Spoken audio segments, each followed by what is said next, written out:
mwene data, dufite abantu barwara bakajya mu bapfumu, dufite abantu bahura n'ibibazo bakajya mu bapfumu. Umwanya ukimara kumva ubu butumwa rwose wongere ugirire Imana icyizere kandi wongere uhagarare mu mwanya wawe. Kwega ina n'uyu munsi ikintu kibujije iyi si yacu amahoro ni ukutumvira Imana.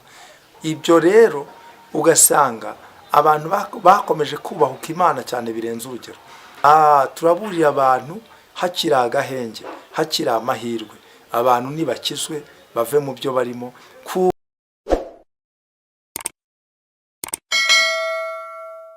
Tugeze umugisha wo kongera kuboneka kuri kamera, umugisha ukomeye cyane. Mbere ya byose reka tubanze dusenga Imana. Mana Data wa twese uri mu ijuru, turagushimye, tugushimiye umwanya mwiza uduhaye wo kuganira ijambo ryawe ritunga ubugingo. Mana ndasenze kugira ngo ijambo ryawe nukuri rimanukane amavuta, kandi Uwiteka Imana Nyiringabo, ijambo ryawe rikwise imbaraga n'ubwenge. Abazaryumva bose Mwami Imana bazahimbaza izina ryawe, kandi abafite ibikomere n'abababaye nukuri n'abashavuye bose nibumva ijambo ryawe, abarushye bose bazaruhuke mu mitima. Urakoze ko byumvise kandi kurabikorera kwibahisha mu izina rya Yesu Kristo, amen. Amazina yanjye ku batanzi nitwa Munyarubuga Vedaste, ndi umugabo wubatse, n'ubundi nkaba ndi umukozi w'Imana. Uko Imana inshoboje ndayikorera. Nifuje ko tuganira ku ijambo riri mu gitabo cyo Kuva, igice cyaho cya 23, umurongo waho ni wa 25. Turamanuka tugeze hepfo twumve icyo umwuka w'Imana arimo avugira muri twebwe.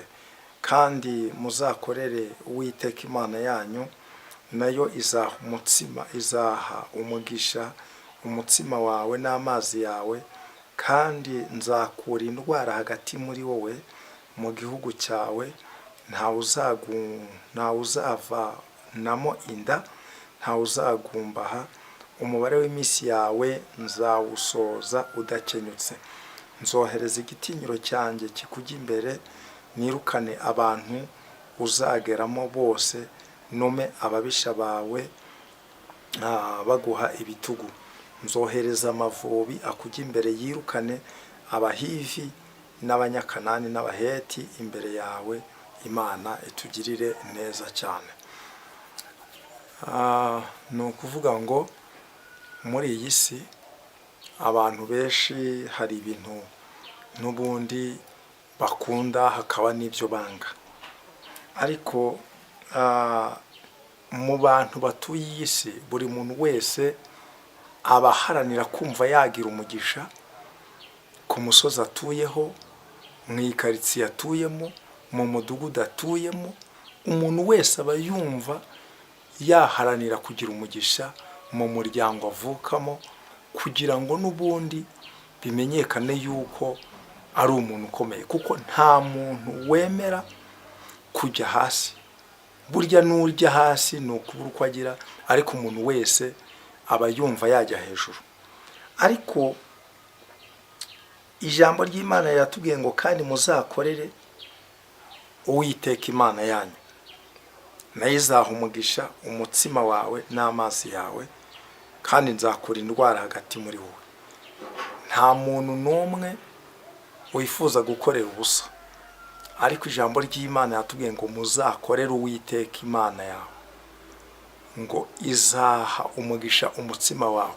Bisobanuye ngo aho uzahinga izaguha umugisha, aho uzacururiza izaguha umugisha. Bisobanuye ngo icyo uzakora, bizinesi yawe, Imana izayiha umugisha. Muri iyi minsi abantu benshi usanga bari kurira bati rwose inyatsi itumereye nabi. Ariko iri jambo ukimara kuryumva rikubere urufunguzo rwo gukorera Uwiteka.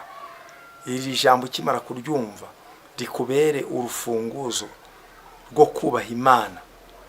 Buriya twagendanye n'ijambo ry'Imana, ni ukuri tukagendana n'ubushake bw'Imana, ntidutambikire uko Imana ituyoboye tukemera kuyoborwa nayo, twagira amahoro. N'izi ntambara tubona ziri mu bihugu hirya no hino, ukumva abantu bashize, izi ntambara ntabwo zabaho, ariko kubera ko abantu twanze kuyoborwa n'Imana, niyo mpamvu umwiryane ubaho, ugasanga abantu bararyana mu miryango, ugasanga abantu bararyana aho batuye, ugasanga abantu bararugana, ugasanga abantu mbese baragambanirana, ugasanga umuntu umwe arahiga mugenzi we. Ariko impamvu ni ukubera iki? Ni uko abantu twanze kuyoborwa n'Imana. Abantu twanze kuyoborwa n'Imana, ariko abantu twemeye kuyoborwa n'Imana, ibi byose ntabwo byabaho. Kandi ijambo ry'Imana riratubwiye ngo nidukorera Uwiteka azaha umugisha umutsima wacu n'amazi yacu, kandi noneho ikindi gikomeye ngo azakura indwara hagati muri twebwe. Ibi ngibi uvuga ngo maze imyaka 2 ndwaye, burya ndagira nkubwire ngo Imana ifite ububasha bwo kugukuraho iyo ndwara ikavaho rwose, ukabona ibitangaza by'Imana. Mwene data, dufite abantu barwara bakajya mu bapfumu, dufite abantu bahura n'ibibazo bakajya mu bapfumu, ariko niyo wabona uyu munsi ibibazo byawe byoroshye, ntabwo abapfumu bazakemura ibibazo byawe, ahubwo ndagira ngo nkubwire ngo abapfumu bazakongerera ibibazo. Niba wari wikoreye ibiro 70, bazagushyiraho 30 bibe ibiro 100. Niyo mpamvu abantu dukwiriye kwemera kuyoborwa n'Imana. Ngo mu gihugu cyawe ntawe uzavamo inda, ntawe uzagumbaha, umubare w'iminsi yawe nzawusohoza udakenyutse. Uzi yuko burya nta wundi wakurinda gukenyuka atari Imana? Nje buriya umuntu wese uvuga ngo arankunda ajya abanza nkundira Imana, kuko iyi Imana niyo iturinda tukabaho. Njya ndeba uhereye mu buto bwanjye ibintu narwanye nabyo kandi bishaka kunkuraho, ariko Imana igakinga ukuboko kwayo, nkumva ndushijeho gukunda Imana cyane. Njya ndeba uburyo hari abantu wenda bagiye bitegereza bakavuga bati uyu nguyu we azamwara uko byagenda kose, ariko magingo aya ngaya ntago namwaye kubera ko abantu bavuze ngo azamwara. Ibi byose ni ukuboko kw'Imana kwabikoze. Ni ukuri, niba dukundana, mbere na mbere dukunda Imana, kuko ariyo yabanje kudukunda mbere na mbere Imana. Ijambo riratubwiye ngo nzohereza igitinyiro cyanjye kikujya imbere, nirukana abantu uzageramo bose, nume ababisha bawe baguha ibitugu. Urukumvira ijambo, nzohereza igitinyiro cyanjye kikujya imbere. Buriya igitinyiro cy'Imana kikuriho, ntabwo ushobora gutinya ngo abarozi baramitana. Kandi igitinyiro cy'Imana kikuriho, igitinyiro cy'Imana kikuriho, ntabwo ushobora gutinya ngo abagizi ba nabi barangirira nabi. Kandi igitinyiro cy'Imana kikuriho. Ahubwo ikibazo njya ngira, abantu bongere bakurure kwizera Imana, kuko abantu batakarije icyizere Imana. Kandi ugasanga umuntu arasenga ati Imana yampaye amasezerano, ati none narayategereje narayabuze. Ariko mu by'ukuri ntabwo Imana yacu igendera muri kirabaye.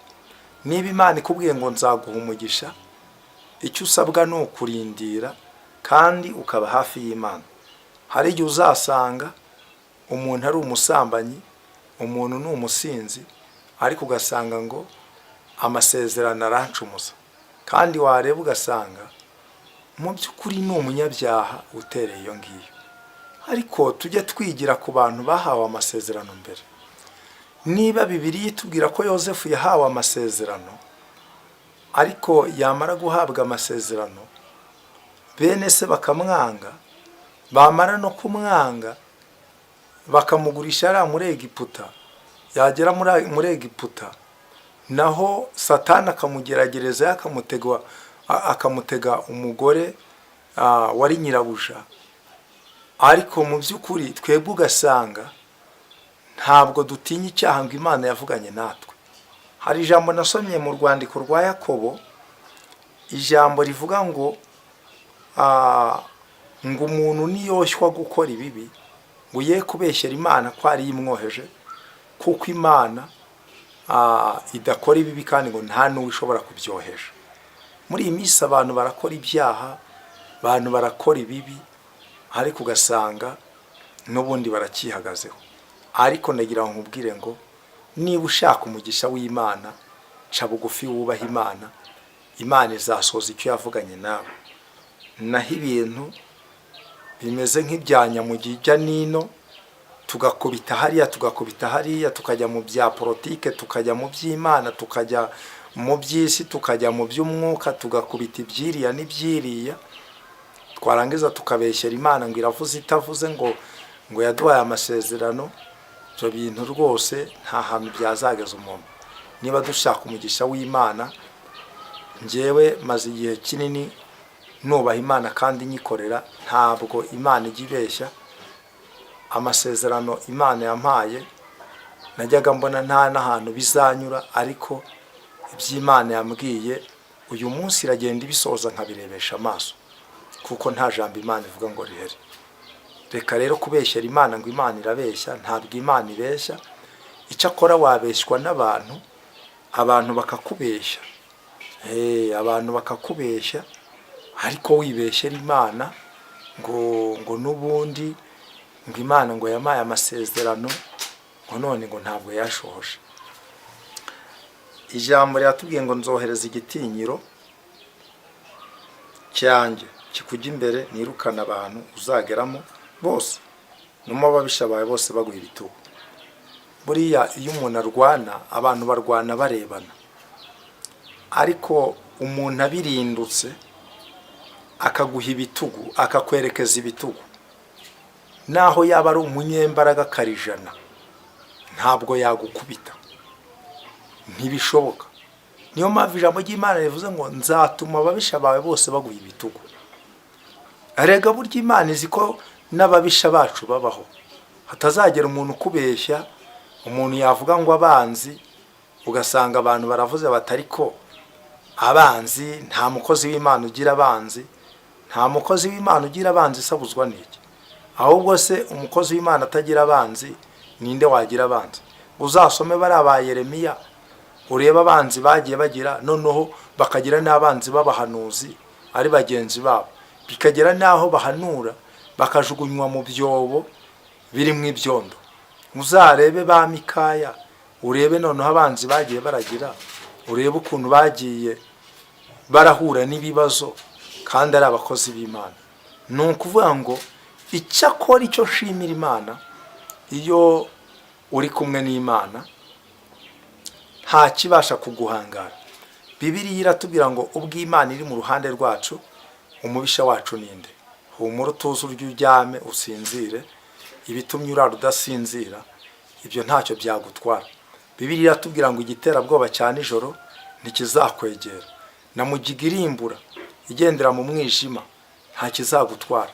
Hari ibintu byinshi Imana iduhusha, tubona n'ibyo tutabona, ariko ndagira ngo nkubwire ngo uyu mwanya ukimara kumva ubu butumwa, rwose wongere ugirire Imana icyizere, kandi wongere uhagarare mu mwanya wawe, kuko wamaze gutakaza ibyiringiro byawe.